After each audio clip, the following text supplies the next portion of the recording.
વિશેષ ધર્મની સાથે સામાન્ય ધર્મ તો પાલન કરવાના જ છે, પણ ચર્મવારી બધાને લાગુ પડે છે. ચર્મવારી એટલે પહેલાં કોહ ચાલતા, કોહ એટલે ચામડાનો કોહ હોય. હવે એ કોહનું પાણી પીવાનો નિષેધ. કોહ કૂવામાંથી જ કાઢતો હોય એટલે અમે શું કે લોટો કે ડોલ હોય, લુગડાની ડોલો પહેલાં મળતી, એ ડોલ અમે નાખી પાણી કાઢીએ કૂવામાંથી. કોહે હારે જતો હોય અને અમે અમારો ડોલ કોઈ હારે જતો. કૂવામાંથી કાઢ્યો એનો વાંધો નહીં, કોહમાં આવ્યો એનો વાંધો. કૂવામાંથી કાઢી અને પછી પીએ. આ જે આવે છે એ પહેલાં ચામડામાં જ આવતી ને આવડી આ હિંગ, એટલે એનો નિષેધ કર્યો બધા અરબસ્તાન એ બાજુથી. એટલે એનો નિષેધ કર્યો કે ભાઈ આ વસ્તુ ખાવી નહીં, કારણ કે સ્પર્શ દોષ છે ને એ બી બહુ મોટો દોષ છે. એમ આપણને ના ખબર પડે, રજકણો એના કામ કરતા હોય. ચામડું ગમે તેનું હોય અને ચામડું સદાય અપવિત્ર છે, ગમે એટલું એને તમે ધોવો કે સાફ કરો ફૂંકવો હોય એમાં એ પવિત્ર ના બને, એટલે એ શાસ્ત્ર ના પાડે. દારૂ પીધેલું વાસણ હોય એ પવિત્ર નથી બનતું, તમે અગ્નિમાં નાખો તો હોય નહીં, એમ એ શાસ્ત્ર ના પાડે. જે વાસણમાં દારૂ પીધો હોય એ વાસણ નકામું સદાને માટે રહે, આટલો બધો નિષેધ છે. એના રજકણો ગમે તેમાં દાખલ થતા, અગ્નિમાં એને નાખો તોય નહીં લ્યો. એટલે અમુક અમુક વસ્તુઓનો જે ભાર આપવામાં આવ્યો છે એ શું થાય છે કે મન ઉપર તમારે ક્યારેય પણ કોઈ વિક્રિયા ઉત્પન્ન ના થાય. આ બધું શું છે આમ ના ખબર પડે, પણ એ બહુ સૂક્ષ્મ દ્રષ્ટિથી આપણે જોઈએ ને તો જ આપણને ખબર પડે. ક્યારે કે આપણે દરરોજ મનને તપાસતા હોઈએ ત્યારે મન આમ કેમ થયું એમ. જ્યારે આપણે પાર્વતીજી શિવ પાસે આવ્યા અને પાર્વતીજીના લગ્ન થાય ને કાર્તિકનો જન્મ થાય તો જ અસુર મરે, હવે એ મેળ બેહારવા માટે દેવતાઓએ બધી આ રચનાઓ કરી, કામદેવને તૈયાર કર્યો, ચારે બાજુ પ્રકૃતિ ને ચારે બાજુ બધું ખીલી ઉઠવું, એવું ચારે બાજુ કરીને કામદેવ એક ઝાડ ઉપર બેઠો, દ્રષ્ટિ રહી બાણ લઈને, અને પાર્વતીજી પૂજન કરવા આવ્યા અને શિવજી ધ્યાનસ્થ. ધ્યાનમાંથી શિવજીની આંખ ખુલી, પાર્વતીજી જોયા. પાર્વતીજી જોયા એટલે આંખો થોડીક સકળ વકળ થઈ, એટલે તરત જ આંખ વીંચીને જોયું ત્યાં કામદેવ ઝાડ ઉપર જોયો, એટલે તરત જ ત્રીજું નેત્ર ખોલીને એને બાળીને ભસ્મ કર્યો. શિવજી પાછા ધ્યાનમાં 36,000 વર્ષ સુધી શિવજી ધ્યાન પાછું ચાલ્યું.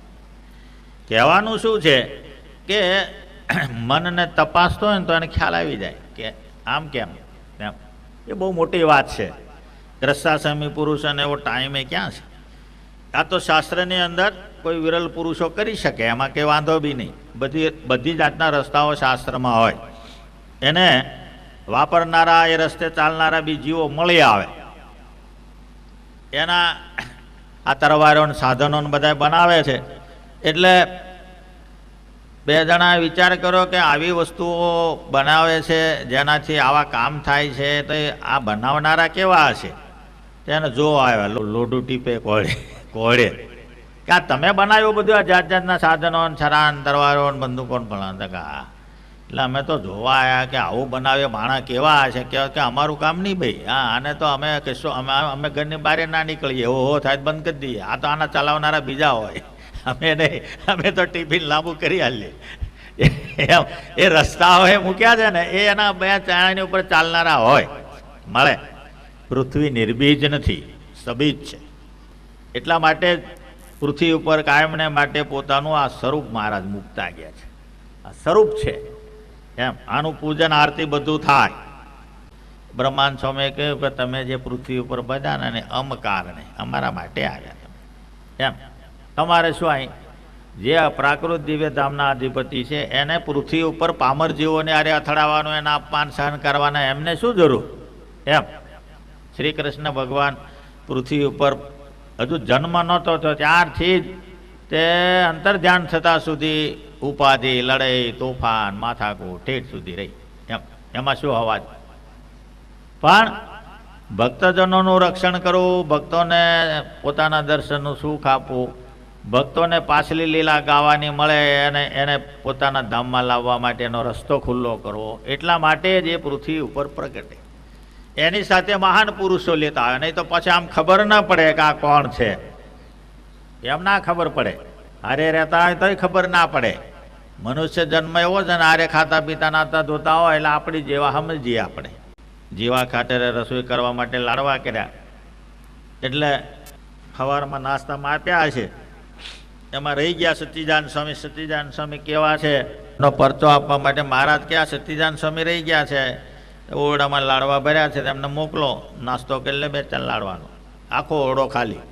પેલા જેવા ખાતે કે હા લાડવાનો ઓરડો ભર્યો તો ખાલી થઈ ગયો. તો કે આ નાસ્તો કરી લીધો, બપોરે જમવાનું બાકી એવો તારો જાય. ભગવાન કહેતા આવું છે, બીજું બનાવવું ક્યારે? આ તો નાસ્તો કર્યો, જમવાનું બપોર બાકી, ઓરડો ખાલી. ભગવાનને સંભાળીને જમે. પરમાત્મા જે બધું કરતા હોય છે, કાંઈ નહીં. શાસ્ત્રમાં એટલા માટે ભરોસો કોને રાખો? ભગવાનનો. એમ આધાર કોણ? ભગવાન. વનની અંદર પાંડવો પાસે કાંઈ નહોતું, પણ દુર્વાસા મુનિ 10,000 શિષ્યોને હારે ગયા અને ત્યાં છે તે, કારણ કે પહેલાં દુર્વાસાએ શું વિચાર કર્યો કે દિલ્હીમાં જઈને દુર્યોધનને વાંકમાં લાવીને બાળી દઉં, બાળીને ભસ્મ કરી નાખું, કારણ કે આ પાંડવોને બહુ ભજવે છે, એમ કરીને ગયા. પણ આ તો બહુ હોશિયાર માણસ, એટલે એણે એમ જાણ્યું કે દુર્વાસા આવે એટલે દિલ્હીમાં ઢંઢેરો પીટાવ્યો કે દિલ્હીમાં દુર્વાસા રહે ત્યાં સુધી ના શબ્દ કોઈએ બોલવી નહીં. પ્રજા હોય કે ગમે તે હોય, ના શબ્દ નહીં. 1 મહિનો રહ્યા પણ કોઈ રીતે વાંકમાં ના આવે. દુર્વાસા કે આ તો ખરું થયું. પછી દુર્વાસા મુનિ એક દાડો વહેલા ઉઠ્યા કે રસોઈ તૈયાર કરે, તમારે જવું છે. તો કે સારું પ્રભુ. રસોઈ તૈયાર થઈ ગઈ તો કે હવે પ્રભુ જમવા પધારો, કે નહીં જવા વિચાર. હવે જો એમ કે ને તો પછી આ બગાડ્યું શું કામ 10,000 માણસનું, એમ કે ને તોય શ્રાપ આલે, પણ એમે ના બોલ્યો. બહુ સારું કરવું વાંધો. એટલે પછી દુર્વાસા રાજી થયા કે હું તો આટલા માટે આવ્યો હતો, પણ હવે તું તો વાંકમાં ના આવ્યો, પણ બુદ્ધિ મૂળ નકામી. એટલે માગવાનું દુર્વાસાએ કહ્યું ને, એટલે આણે શું માગ્યું કે મને લાભ આપ્યો ને એવો અમારા ભાઈઓ પાંડવો વનમાં છે એને લાભ આપો. ઓલા પા કોઠા બોરા 10,000 ક્યાંથી લાવે?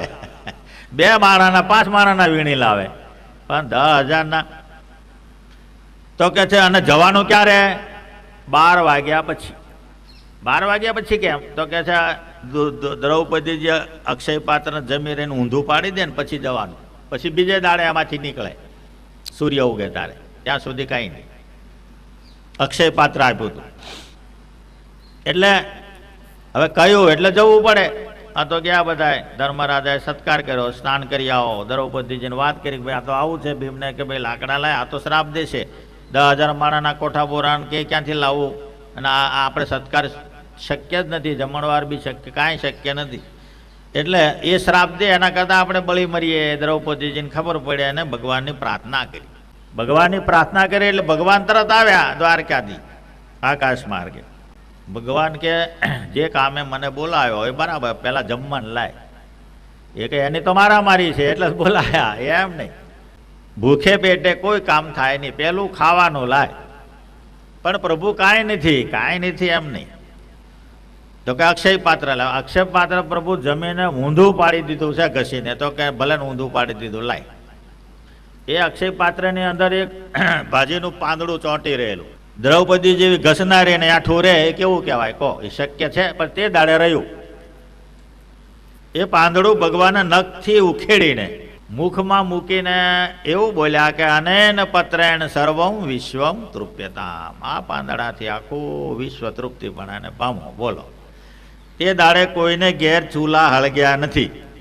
બધાને ગળા પાછો ઓડકાર આવે કે આજે ખાવું નથી. ઓલા લોકો નાતા હતા એ બધા એલા શિષ્યો બધા કે ભાઈ આ તો આપણે જમવું નથી. તો ઓલો કે ભાઈ મારે એવું, ઓલો કે મારે એવું. તો ગુરુને કહો. ઓલા તો રસોઈ કરવાનું કહ્યું. ગુરુને કહ્યું. ગુરુ કે તમારી કરતાં મને વધારે આકલામણ થાય છે, મારે તો જમવું જ નથી. ત્યાં કે હવે શું કરશું? તો કે અહીંથી જ જતા રહીએ, કારણ કે ત્યાં તો ભીમ છે ને ત્યાં તો ભગવાનના ભગત છે, એનો ચાળો ન થાય. એ તો માથાકૂટ ઊભી થશે. એટલે ત્યાંથી બારોબાર રવાના થઈ ગયા. કહેવાનું શું છે કે પાંદડું જો ઈશ્વરનો ભરોસો, ઈશ્વર ઉપર આધાર શું કામ કરે છે. એ પાંદડું ચોંટી ગયું, એઠું ભગવાને મોઢામાં મૂક્યું, આખા વિશ્વને તૃપ્ત કરી દીધું. એક ભગતના કામ પૂરતું નહીં. કેટલો મોટો લાભ. જ્યારે સુખદેવજીનો જન્મ થયો તે વખતે જેટલા છોકરા પૃથ્વી ઉપર જન્મ્યા બધા જ બ્રહ્મરૂપ, બ્રહ્મજ્ઞાની, ત્રિકાળદર્શી. કારણ કે સુખદેવજી જન્મતા નહોતા એટલે ભગવાને કહ્યું ભાઈ તમે જન્મ લો, તો કે મને માયા વળગી પડે. ભગવાન કહ્યું માયા સંકેલી લઉં છું. એટલે માયા સંકેલી લીધી ને સુખદેવજીએ જન્મ લીધો. તે વખતે જેટલાના થયા હશે ઓટોમેટિક જન્મ એ બધા જ બ્રહ્મ. કારણ કે માયા સંકેલી લીધી એમ આખા વિશ્વમાંથી. એ બધા જ ત્રિકાળદર્શી બ્રહ્મરૂપ. એટલે પરમાત્માની આખી વાત, પરમાત્માની એ તો બહુ વિશાળ માન. એમાં સહેજે આપણે તો સહેજનું ગણિત કરીએ, એને ત્યાં કશું છે જ નહીં. ખૂટવાની વાત નથી. એટલે ભરોસો જોઈએ. ભરોસા વગર નકામ, વિશ્વાસ વગર નકામ. એ સુખ આપે, દુઃખ આપે. ખરેખર આ ભક્તોનું લક્ષણ મહારાજે વચનામૃતમાં કહ્યું કે ભાઈ ખરેખરો ભગત કોને જાણવો, તો કે અમે ઊભા એને હોળીએ ચડાવે. ભાઈ મહારાજ એમ એ ઓલો મનમાં એમ ને કે મહારાજ જોજો આ બટન પાડશે હમણાં, કહો તો ખરા એને. એમ ના મનમાં સંકલ્પ ના કરે. એને ખરેખરો ભક્ત જાણવો. કેમ? તો કે છે કે પરમાત્માને તમે અંતર્યામી શું જાણે? ભગવાન જાણે જ છે. એને બતાવવા છે તો બતાવશે, ના બતાવે કાંઈ નહીં. હે, દાસનું લક્ષણ શું? ભગવાનની આજ્ઞામાં રહેવું. તારે ભગવાનની આજ્ઞામાં રહેવું તો ભગવાન કે એમ કરવાનું. ભગવાન ક્યાંક ચારે બાજુ કાંટા લગાડો ને આને હળગાવી દઈએ તો કે સારું. એવા ઘણા મહારાજે ભક્તોની પરીક્ષાઓ લીધી છે. એમ જે કહે છે, જે આજ્ઞા કરે છે, જ્યાં બહુ જ મહારાજે પરીક્ષાઓ લીધી. અને એ પરીક્ષાઓમાંથી પાસ થયા પછી મહારાજ બહુ રાજી થયા છે. જ્યાં સુધી આજ્ઞાનું પાલન ન થાય ત્યાં સુધી શૂન્ય છે, આગળ ન વધાય. આપણો ચેક હોય ને એમાં 10 મીંડા કરીએ તો સામો રૂપિયો એકે આપે નહીં. એમ આગળ એકડો જોઈએ. એકડાની જગ્યાએ ભગવાન છે. એ આજ્ઞા વગર શક્ય નથી. આની અંદર મહારાજે આગળ આપણને કહ્યું, પાછળ આપણને કહે છે. આજ્ઞા શું કામ કરે, આજ્ઞા શું છે, આજ્ઞા ન પાળો તો શું થાય, ને પાળો તો શું થાય.